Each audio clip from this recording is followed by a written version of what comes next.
guys, as you know, we have started with our तैयारी equity research की 120 days challenge.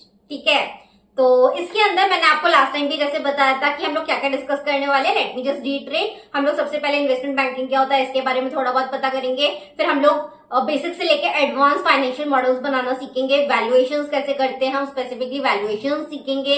फिर काफी time हो गया मैंने इंटरव्यूज की प्रैक्टिस नहीं किया, तो थोड़ा बहुत इंटरव्यू टिप्स के बारे में बात कर लेंगे। और फिर हम लोग साथ ही साथ एक्सेल पे वर्क करेंगे, बिकॉज एक्सेल बहुत ज्यादा इंपॉर्टेंट होती है। इसके अलावा एआई इज द फ्यूचर, तो थोड़े बहुत हम लोग एआई टूल्स के बारे में भी बात करेंगे जो इस फील्ड के अंदर एंटर कर रहे हैं।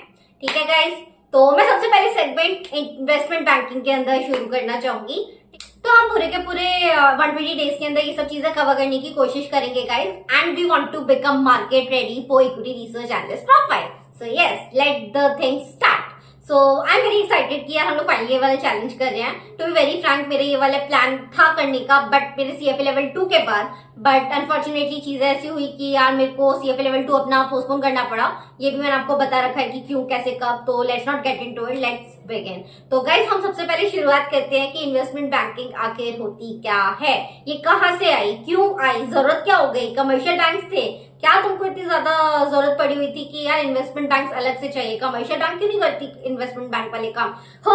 मतलब इतनी सारी चीजें थी मेरे माइंड में कि यार ऐसा क्यों।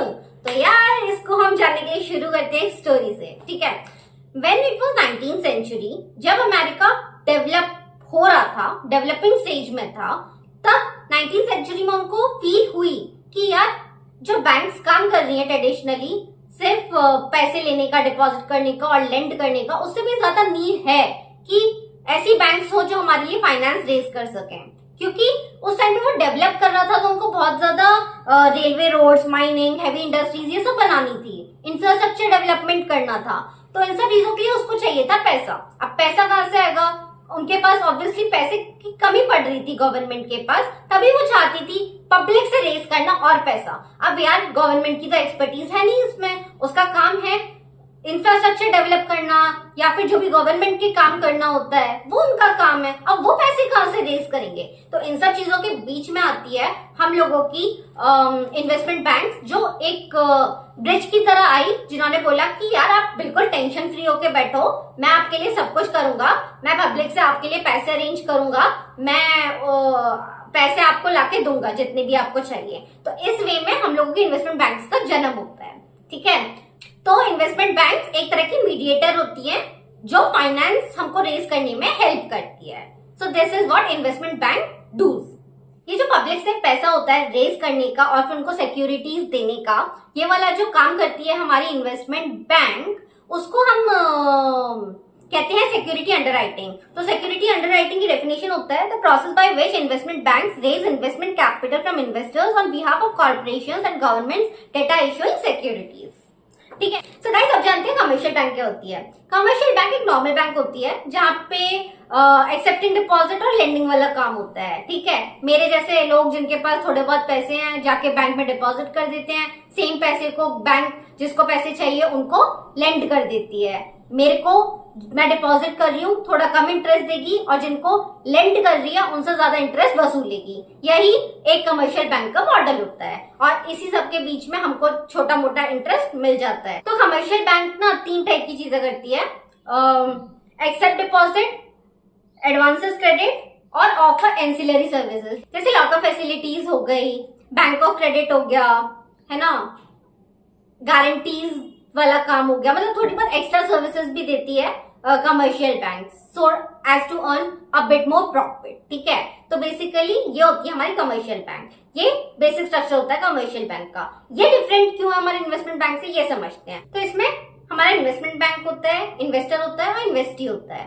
ठीक है, तो इसके अंदर इन्वेस्टर जो होता है उसका एक प्री स्पेसिफाइड गोल होता है, जो वो जिस पर्पस के लिए ये वाला कैपिटल को रेज कर रहा है, जिसकी वो हेल्प लेता है आईबी के थ्रू, और फिर उस वाले फंड्स को वो रेज करवाता है, फिर उस फंड्स को यूज करके अपना स्पेसिफाइड गोल को कंप्लीट करता है। तो ये वाला हम लोगों का इन्वेस्टमेंट बैंक का काम होता है।